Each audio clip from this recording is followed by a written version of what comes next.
Assalamualaikum warahmatullahi wabarakatuh.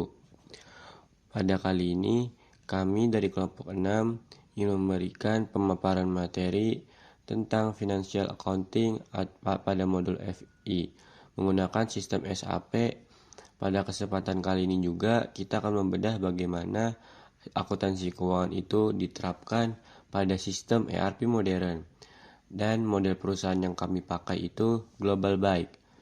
Tujuan dari pembelajaran ini sangatlah penting untuk mengenali data induk atau master, data yang paling penting, serta memahami bagaimana proses akuntansi standar berjalan.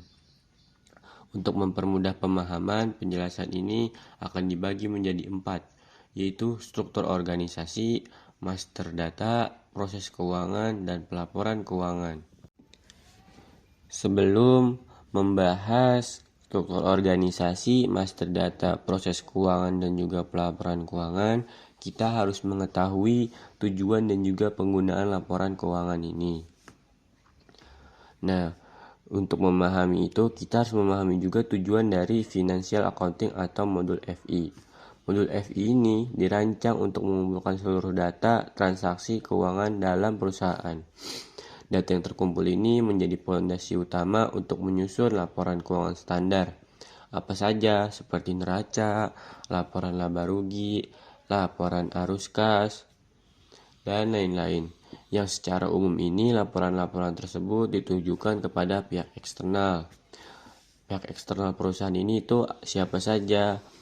Mereka ada otoritas hukum, bank untuk menilai kredibilitas, auditor, pemegang saham atau investor, ya, kemudian ada instansi pajak, hingga analis keuangan. Sementara di dalam perusahaan atau pihak internal, beberapa orang yang memakai informasi atau laporan keuangan ini yaitu ada eksekutif, manajemen senior, serta staf administrasi untuk melihat kesehatan finansial perusahaan secara legal dan juga menyeluruh. Sekarang mari kita bedah bagaimana struktur organisasi akuntansi yang diatur dalam SAP. Struktur ini menggambarkan bagaimana unit bisnis dipetakan secara hukum. Unit tertinggi disebut dengan klien atau pelanggan yang merupakan sebuah lingkungan independen dalam sistem. Di bawahnya terdapat company code. Ini adalah unit akuntansi legal yang mandiri. Di tingkat company code ini, laporan keuangan yang diwajibkan oleh hukum bisnis lokal dipersiapkan. Klien bisa memiliki banyak company code, contohnya Global Bike yang sedang kita bahas di Amerika dan Global Bike di Jerman. Selanjutnya, kita memiliki chart of account atau bagan akun yang merupakan skema klasifikasi kumpulan akun yang berada di buku besar. Struktur ini juga melengkapi kredit control area untuk memantau batas kredit pelanggan, serta business area untuk memisahkan pelaporan berdasarkan area operasional atau segmen produk, seperti segmen sepeda atau bikes. Selanjutnya, setelah kita membahas struktur organisasi, mari kita membahas apa itu master data pada FI atau data induk. Data induk ini pertama adalah General Ledger of Account atau akun buku besar, kombinasi unik antara company code dan juga chart of account yang menciptakan ruang penyimpanan data yang kita sebut buku besar. Buku besar ini mencatat semua transaksi yang mempengaruhi saldo setiap akun untuk persiapan laporan keuangan.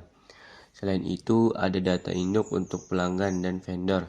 Saldo akun yang dikelola melalui sub buku besar yang terintegrasi penuh pada sistem ini. Kemudian akun-akunnya itu pertama ada account receivable atau sub ledgernya itu piutang yang mencatat transaksi penjualan dan juga pembayaran dari konsumen.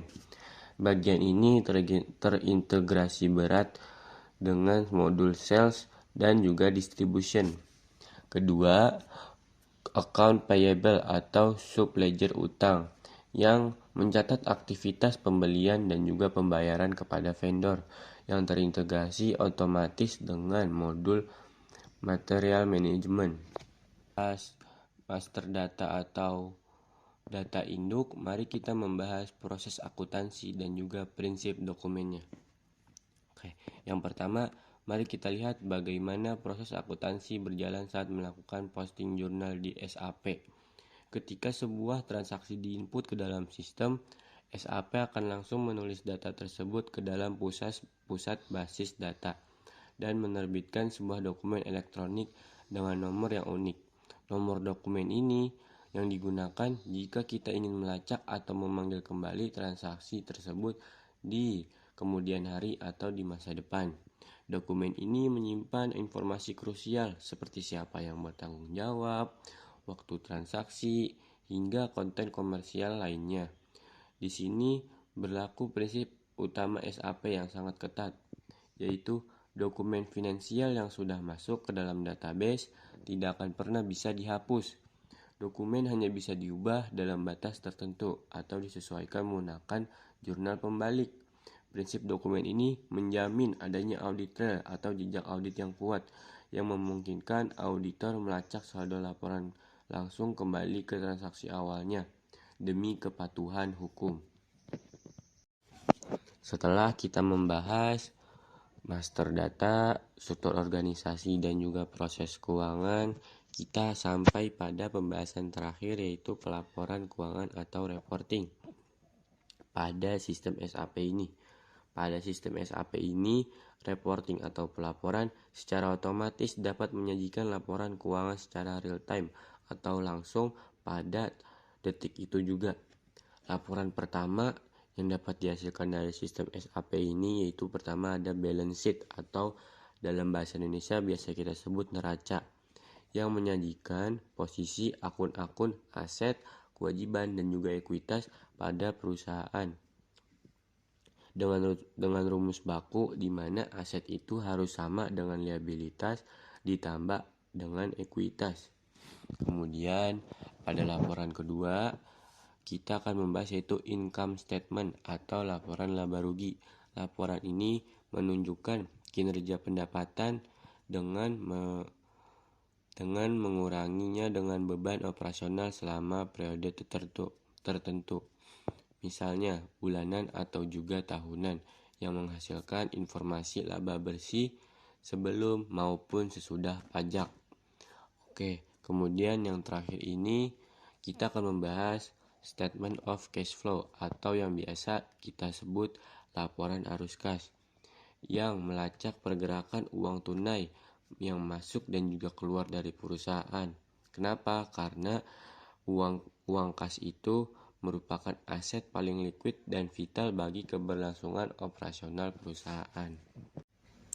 Baiklah, sampai juga kita di penghujung video. Pada penghujung video ini saya akan menyampaikan kesimpulan dari pembelajaran atau video yang saya paparkan tadi.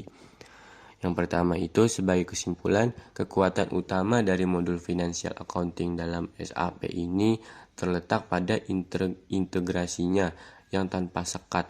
Modul FI ini tidak bisa berdiri sendiri. Setiap ada transaksi penjualan di modul sales and distribution, penerimaan di modul material management dan juga aktivitas di modul production planning hingga alokasi biaya di modul managerial accounting atau controlling, semuanya akan langsung menghasilkan jurnal akuntansi secara otomatis di modul FI. Hal ini memastikan manajemen selalu mendapatkan visibilitas keuangan yang akurat, transparan, dan sesuai dengan regulasi hukum yang berlaku. Demikian penjelasan mengenai alur kerja dan juga fungsi dari modul financial accounting di SAP ini menggunakan studi kasus global baik. Semoga pemaparan yang saya berikan tadi memberikan wawasan yang baru sehingga Anda mendapatkan ilmu yang bermanfaat. Terima kasih atas perhatiannya dan sampai jumpa.